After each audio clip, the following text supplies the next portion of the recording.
Some voices seem to exist outside of time. They belong to an era, a feeling, a moment that millions of Americans carry with them, like a photograph in a wallet. But what happens when those voices keep showing up, year after year, decade after decade, long past the point when anyone thought they would? These are 13 female singers who were, by every reasonable measure, way too old to perform, and most of them did it anyway. If the music and the stories behind the people who made it matter to you, consider subscribing so you never miss a video like this one. Number 13, Vera Lynn. My love is a rose that will blossom in splendor.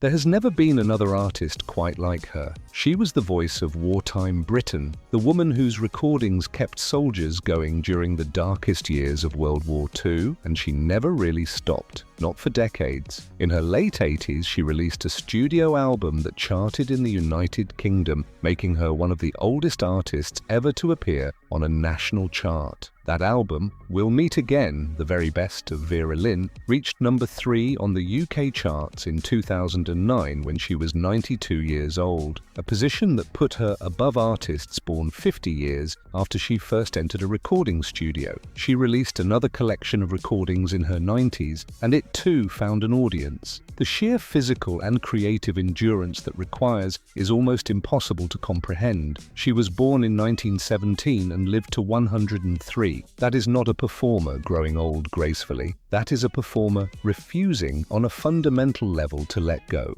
Her voice changed over the decades, softened, deepened, lost some of its earlier brightness, but it remained unmistakably hers. Long after her contemporaries had faded, Vera Lynn was still there. Sailing over, consult this recipe. Number 12, Tina Turner.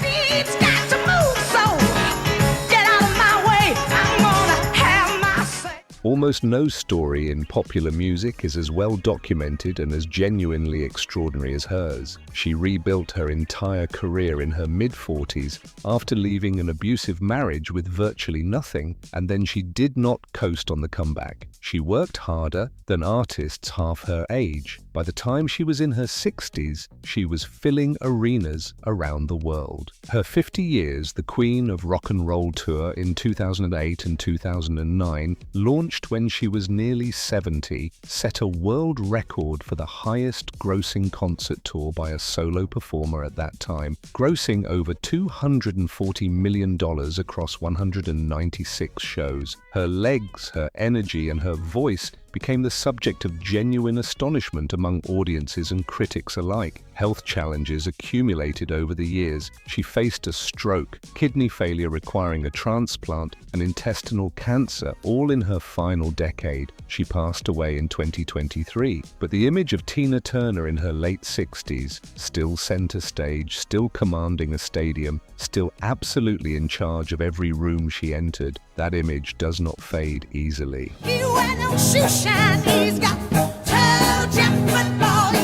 Number 11, Cher.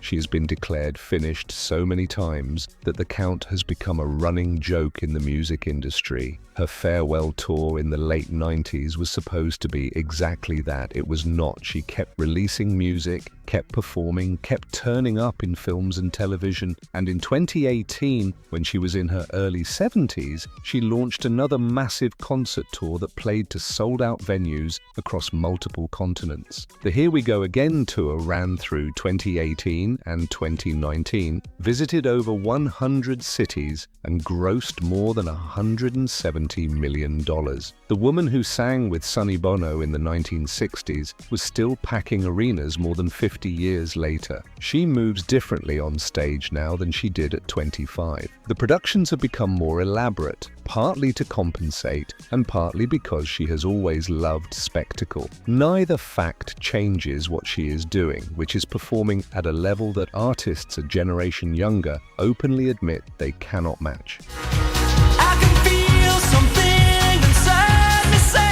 Number 10, Patti LaBelle.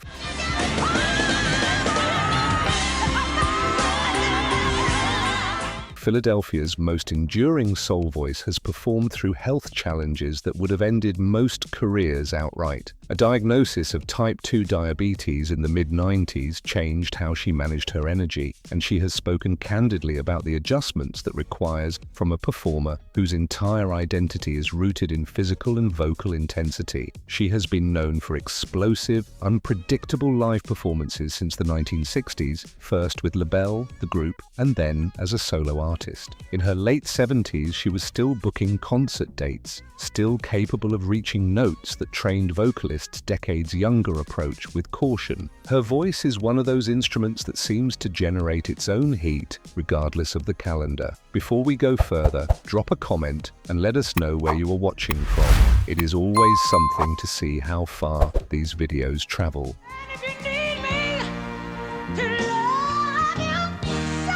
Number 9. Diana Ross. Just to see a smile made my heart feel with joy. She has never been a performer who believed the audience came to see her coast. Even in her most theatrical, sequined, and heavily produced shows, the work behind it has always been visible if you watched closely enough. She continued touring well into her 70s, and her performances have drawn both devoted acclaim from longtime fans and occasional mixed reviews from critics who found the gap between the spectacle and the voice wider than it once was. Her 2021 Diamond Diana tour, announced to celebrate her 77th birthday, sold out venues within hours of tickets going on sale, which is its own kind of answer to anyone suggesting the audience had moved on. That criticism misses something important. Diana Ross, at her worst, is still Diana Ross, still the voice of some of the most beloved Motown recordings ever made, and still a woman standing in front of thousands of people, doing something most human beings would never attempt, regardless of their age. Number 8. Dolly Parton. Well, I would only be in your way. She is one of those rare figures who exists so completely in her own lane that the ordinary rules simply do not seem to apply. She has written thousands of songs, sold hundreds of millions of records, built a business empire, opened a theme park, funded literacy programs across the country, and somewhere in the middle of all of it, she has kept performing. Her Imagination Library program had donated over 200 million books to children by the early 2020s, a number that keeps climbing, and she managed that alongside a recording and touring schedule that would exhaust people decades her junior. In her late 70s, she was still booking shows, still recording, still operating at a level of creative output that would be impressive for someone half her age. She has spoken openly about the physical demands of the road and the adjustments she has made over the decades. None of those adjustments have included stopping. Number 7. Aretha Franklin. Right now, I'm truly been found. The Queen of Soul gave one of the most powerful and widely discussed performances of her final decade at the presidential inauguration in 2009, wearing a hat that immediately became its own cultural moment. But what often gets overlooked is that she continued performing through increasingly serious health challenges in the years that followed. She appeared at major events while managing conditions that her doctors and her family had urged her to rest through. Her final public performance came in 2017 at a gala for the Elton John AIDS Foundation in New York, just over a year before her death. She was 75 years old, and she was still Aretha Franklin, imperfect in some technical respects by that point, but carrying a weight of musical authority that no younger performer in that room could have approached.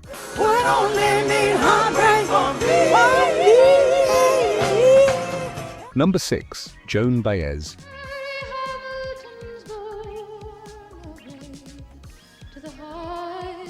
She was one of the defining voices of the American folk revival, the woman who sang at the March on Washington and stood beside Bob Dylan at the Newport Folk Festival in the early 1960s. She was still actively touring into her late 70s, but in 2019, she announced she would step back from major touring, citing damage to her vocal cords that had accumulated over decades of performance. She did not quit, quietly. Her Fare Thee Well Farewell tour spanned multiple continents and drew enormous crowds across 33 cities, and she remained a graceful and thoughtful presence on stage throughout it. Her willingness to name what was happening to her voice, to acknowledge the limitation directly rather than pretend it did not exist, gave her exit a dignity that not everyone in this profession manages.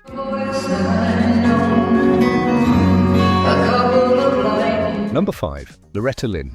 Liquor and love, they just don't mix, leave the bottle or me behind. The coal miner's daughter performed through a stroke in 2017, a fall that broke her hip, and a succession of other health challenges that would have retired almost anyone else. She came back each time. She released a studio album at 85, Still Woman Enough, in 2021, that received some of the strongest critical reviews of her entire career, a remarkable turn for an artist who had been making records since the 1960s. She passed away in 2022 at the age of 90. Her final years on stage were not always smooth. Sometimes they were undeniably rough, but they were always Loretta Lynn, which meant they were always something worth seeing.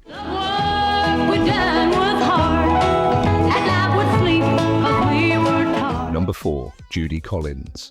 Places I remember all my life. She emerged from the same early 1960s folk scene as Joan Baez, and while she never reached quite the same level of mainstream recognition, her voice has arguably aged more gracefully than almost anyone else from that generation. She was still recording and performing in her early 80s, booking shows, releasing albums of new and traditional material, and giving concerts that surprised audiences accustomed to expecting a certain kind of diminishment from artists her age. Her 2021 album Spellbound, released when she was 82, featured new original songs alongside collaborations with contemporary artists, a choice that signaled she had no interest in becoming a museum piece. Her version of Both Sides Now, recorded decades before her peers were even thinking about retirement, remains one of the most covered and cited recordings in American folk music. The voice that produced it has not disappeared. On my wall, blue, red, green, and gold to welcome you. Number 3. Liza Minnelli. What good is sitting alone in your room?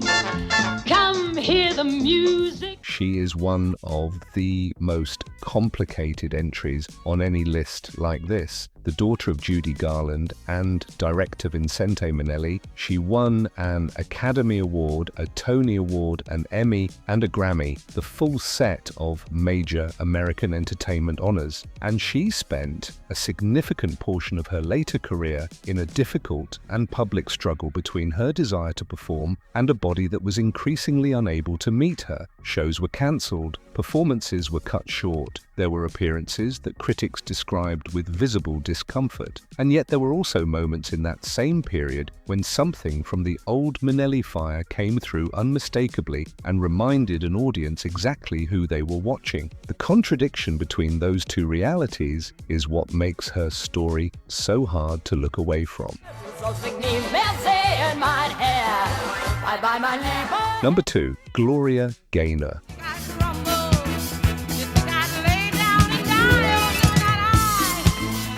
She recorded I Will Survive in 1978, and it became one of the most enduring songs in American popular music, an anthem of resilience that has outlasted virtually every trend that surrounded it. She kept performing for decades, doing so with a consistency and cheerfulness that stood in quiet contrast to the more turbulent careers of some of her contemporaries. In her mid-70s, she was still booking shows, still delivering the song that defined her to audiences who knew every word by heart. She won a Grammy in 2020 for a gospel album called Testimony, more than 40 years after her first major hit. That particular Grammy, awarded when she was 70 years old, made her one of the oldest first-time winners in the gospel category in the awards history. That is not a legacy career, that is an active one.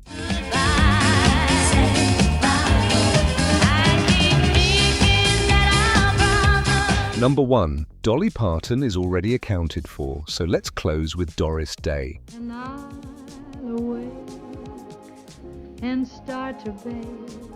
She spent decades as one of Hollywood's biggest stars, recorded dozens of albums, and was beloved by millions of Americans who grew up watching her films and listening to her voice on the radio. After she withdrew from public life in the late 1960s to care for her ailing husband, most people assumed she was gone for good. She was not. She gave occasional interviews, remained quietly active, and in 2017, when she was 95 years old, she released a new studio album. My Heart, recorded largely at her home in Carmel, California, featured songs she had chosen herself, including a duet with her son Terry Melcher, who passed away before the album was released, making the recording both a creative statement and an act of private mourning. It was tender, warm, and unmistakably her. She did not tour behind it. She did not attempt a comeback in the traditional sense. She simply made music because making music was what she had always done, and she saw no particular reason to stop. She passed away in 2019. The album she left behind is a gentle and lovely final word. Love to see